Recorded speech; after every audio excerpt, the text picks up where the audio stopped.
Do you ever wonder who you are when the world finally grows quiet? Not the person you introduce at dinner parties, not the voice you use on the phone, not even the smile you offer to strangers. I mean you, the one who exists when there's no performance to give, no role to play, no audience to please. Somewhere deep inside there is a self that breathes softly beneath the noise, and yet, for most of us, that self has been buried under years of masks, expectations, and quiet compromises. Carl Jung believed that each of us wears what he called a persona, a kind of mask we present to the world, carefully shaped by the need to belong and to be accepted. It is not a lie, but it is not the whole truth either. The persona allows us to move through society without being crushed by its weight. But here's the danger. The more we live inside this mask, the more we risk forgetting the face beneath it. Think about the last time you laughed even though you didn't find something funny, or agreed with someone to avoid conflict, or stayed silent when your heart was pounding with words you wanted to say. In those moments, your persona took the stage. It whispered that safety was more important than truth, that fitting in was better than standing out, that peace, even if it was hollow, was preferable to the discomfort of being fully seen. But over time, that bargain drains something vital from us. It's like dimming your own light, not just for others, but for yourself. There's a cost to hiding in plain sight. The self you keep in the shadows begins to ache.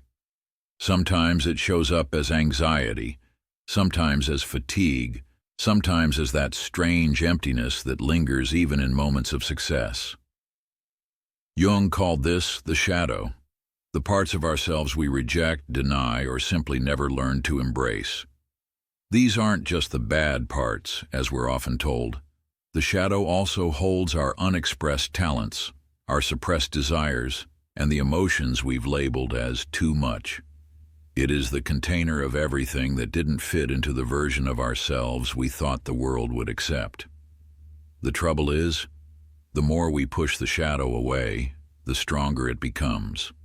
Like a neglected child, it demands attention in ways we can't always control, through sudden bursts of anger, irrational fears, or compulsive habits. The shadow doesn't vanish when ignored. It simply finds new ways to make itself heard. And often the people closest to us see glimpses of it before we do. Imagine a mirror that doesn't just reflect your face but your whole being, every thought you've hidden, every feeling you've buried. If you could stand before it, would you recognize the person staring back? Or would they feel like a stranger? This is the work Jung spoke of, turning toward that mirror, even when it shows us what we've tried to avoid. Not to judge ourselves, but to finally understand the whole of who we are. Life has a way of offering these mirrors, often when we least expect them. A relationship falls apart, and suddenly you see your patterns more clearly. A dream stays with you for days, tugging at something deep inside. A passing comment from a friend leaves you unsettled, not because it was cruel, but because it was true. These moments are not accidents. Jung would say they are invitations from the unconscious, signals that it's time to bring more of yourself into the light. But here's the paradox. Meeting your shadow isn't about destroying it, it's about making peace with it. It's about recognizing that the parts you've rejected are not your enemies. They are your teachers. They hold the keys to your creativity, your passion, and your most honest connections with others. When you bring them into consciousness, you don't become someone else. You become more yourself. Think of the child you once were, before the world taught you which parts of you were acceptable. That child is still here. They've been waiting, watching, hoping you might remember. Sometimes they speak through your dreams, sometimes through sudden bursts of inspiration, sometimes through the ache you feel when you realize how much of your life has been lived for others. Jung believed that reconnecting with this inner child is essential to individuation, the process of becoming a whole and authentic human being. And it's not just about looking inward. The outer world constantly mirrors the inner one.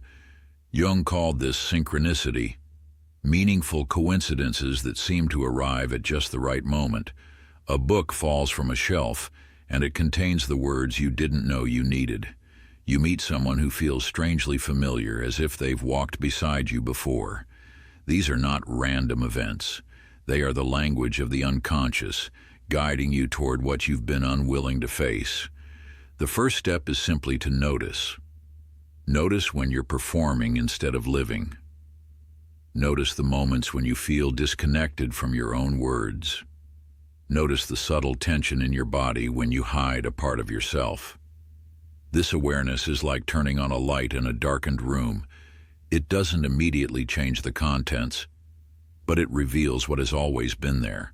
And when you begin to see, you can begin to choose. You can choose to speak a little more honestly, even if your voice shakes. You can choose to show a little more of yourself, even if it feels risky. You can choose to stand still in the discomfort, trusting that what is real will always serve you better than what is merely acceptable. Because somewhere, beneath the mask, beneath the layers of roles and expectations, your truest self is waiting. Not the self the world taught you to be, but the self you were born to live as.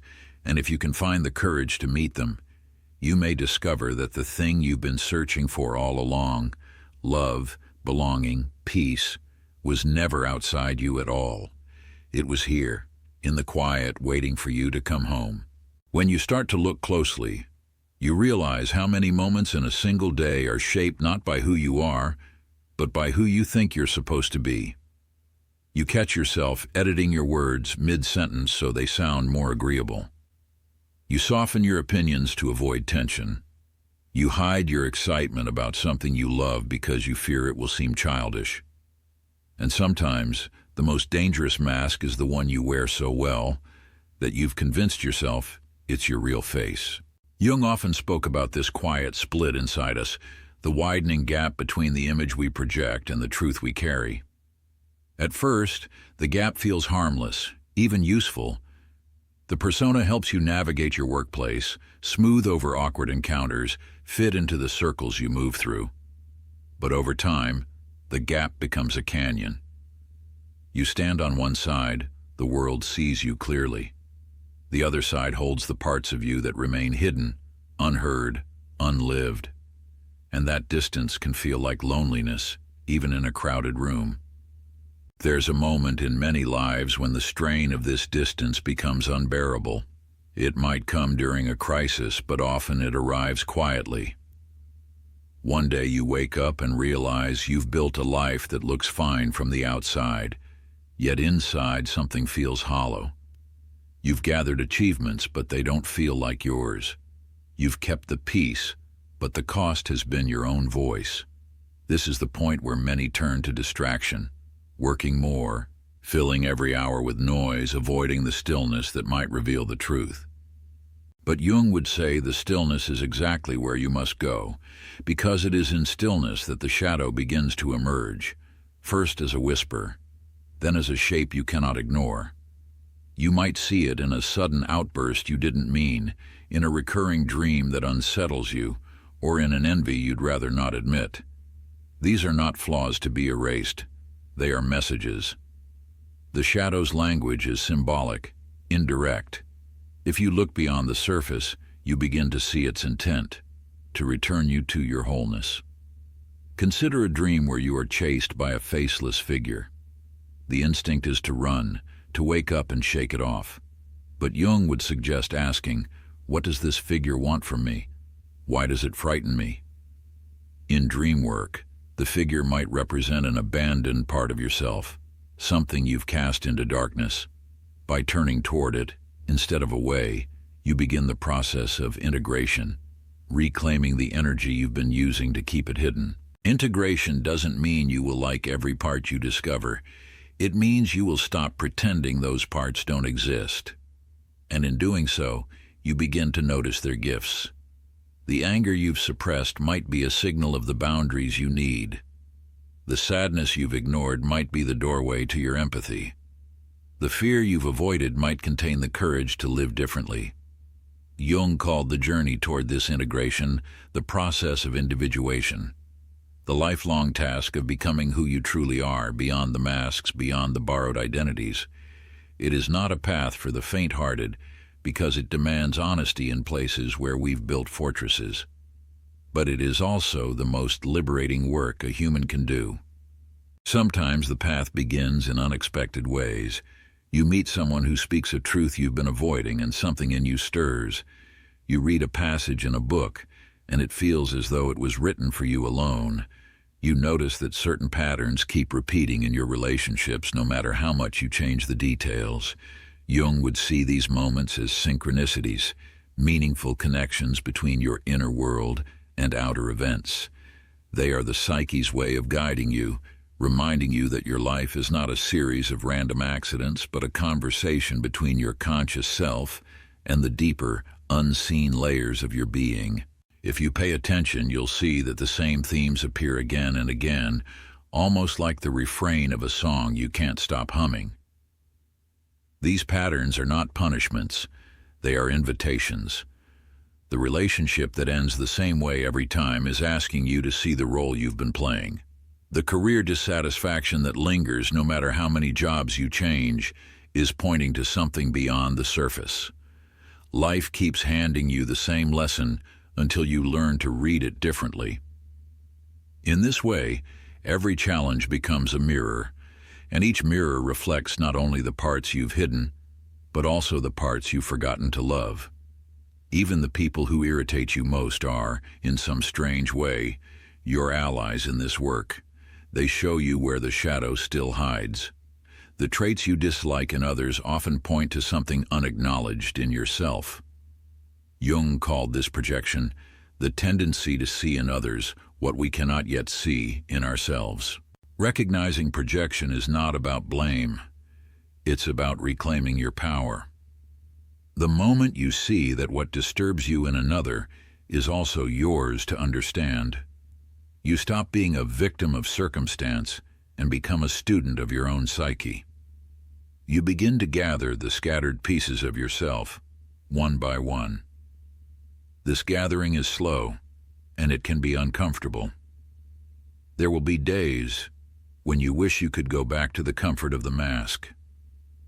But each time you choose authenticity over performance, the gap between who you are and who you seem to be becomes smaller.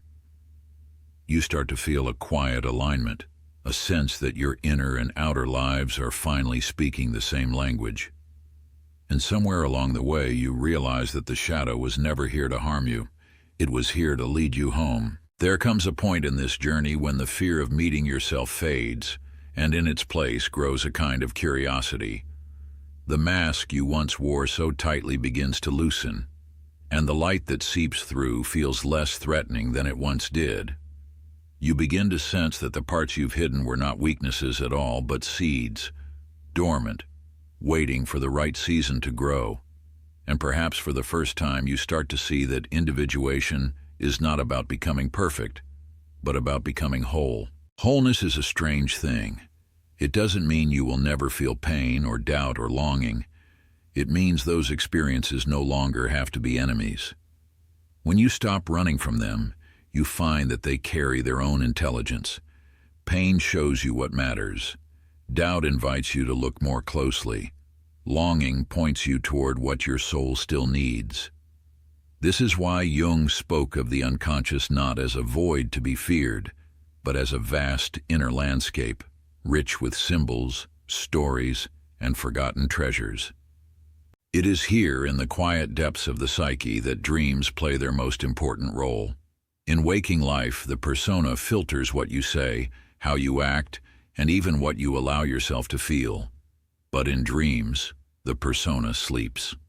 The shadow steps forward, often disguised as strangers, landscapes, or events that defy logic. Jung called dreams the royal road to the unconscious because they bypass the walls we've built. A dream doesn't ask for your permission. It simply presents the truth in a language your soul understands. If you pay attention to your dreams, you'll notice they have their own rhythm. Some are chaotic, like a storm clearing away debris. Others are gentle, like a stream revealing hidden stones. A recurring dream might signal a lesson you've yet to learn. A sudden vivid image might point to a change already unfolding within you. And sometimes, a dream will leave you with a feeling you can't quite explain, a strange mixture of recognition and mystery, as if you've been reminded of something you've always known. But dreams are not the only messengers. Life itself speaks in symbols. The book that seems to fall into your hands at the exact right moment, the song that plays on the radio just when you needed its words, the stranger whose brief conversation lingers in your mind. These are not mere coincidences. Jung's concept of synchronicity reminds us that the inner and outer worlds are in constant dialogue. What you notice in the world is often a reflection of what's stirring inside you. This is why the work of self-discovery is never done in isolation. The world around you is a living mirror. Every relationship, every challenge, every joy and frustration, they are all invitations to see yourself more clearly. And as you see more, you begin to act differently. You speak with a little more honesty. You set boundaries that honor your well-being. You choose paths not because they are safe or expected, but because they feel true. Still, there is a tender risk in this. The more authentic you become, the more you realize that not everyone will welcome your truth. Some will miss the old version of you, the agreeable, predictable self who never rocked the boat. Let them. The journey to wholeness is not about keeping everyone comfortable. It's about learning to live in alignment with your own soul. And while some relationships may fade, the ones that remain will be built on something stronger than approval. They will be built on truth. It's worth remembering that the shadow, once integrated, does not vanish. It walks beside you, a companion, rather than an adversary. Its presence keeps you grounded, reminds you of your humanity, and offers you access to the depths of your creativity and empathy. When you allow all parts of yourself a place at the table, the confident and the uncertain, the joyful and the grieving, the wise and the wounded, you discover a balance that feels like coming home. And perhaps the most beautiful part of this process is realizing that the inner child you once abandoned has been waiting patiently for you. This child holds the raw essence of your being, the wonder, the playfulness, the unfiltered truth. When you embrace them, you reclaim not just a part of yourself, but the very vitality that makes life worth living. The laughter you once suppressed returns, not as a performance, but as a spontaneous expression of joy. The tears you once feared flow freely, cleansing the dust from your heart. This is the quiet revolution of individuation. It does not announce itself with fireworks or applause. It unfolds slowly, in the way you greet the morning, in the patience you offer yourself, in the way your presence begins to feel like a safe place, not just for others, but for you. And as this inner safety grows, so does your ability to meet the world as you are, without shrinking, without pretending. You might notice that life feels lighter, even in difficulty. Decisions that once paralyzed you now feel clearer because they are rooted in self-trust. You stop asking, "What will they think?" and start asking, "What feels true for me?" And in this shift, you find a freedom that no external approval could ever give. Of course, the path is not without its challenges. Old habits will call to you. The mask will tempt you with its false comfort. But now you know too much to go back. You've seen what lies beneath, and you've touched the quiet power that comes from living in harmony with your whole self. Each time you choose truth over comfort, you strengthen that power. So how do you keep walking this path? Jung would say, stay in conversation with yourself. Keep noticing your reactions, your dreams, your patterns. When something stirs discomfort in you, instead of dismissing it, ask, "What are you trying to show me?" When joy appears, even in small moments, make space for it. When fear whispers, listen closely. It may be pointing to something you deeply care about. And here is a simple practice you can begin tonight. Before you fall asleep, sit quietly for a few minutes. Close your eyes, breathe deeply, and ask yourself, what part of me have I been hiding? Don't force an answer. Let the question settle, like a stone sinking into still water. Your dreams may bring you an image, a feeling, or a memory in response. In the days that follow, watch for small signs, a conversation, a coincidence, a sudden clarity, that point you toward what's ready to be seen. The work of meeting yourself is not a one-time event. It is a lifelong unfolding. Some days it will feel like progress, other days like starting over. But every step, every moment of awareness brings you closer to living as your whole self. And perhaps that is the quiet, radical gift of Jung's teaching. The realization that the person you've been searching for is not out there, but here, in your own depths, waiting for you to arrive. Thank you for walking this path with me, for listening not just with your mind, but with your heart. If these words have stirred something in you, share it. Your story might be the mirror someone else needs. And if you wish to keep exploring the wisdom of Carl Jung, subscribe and stay close. There is more to uncover and more ways to come home to yourself. Until we meet again, may you have the courage to embrace your whole being, mask and shadow alike, and to walk in the light of your own truth. ChatGPTs or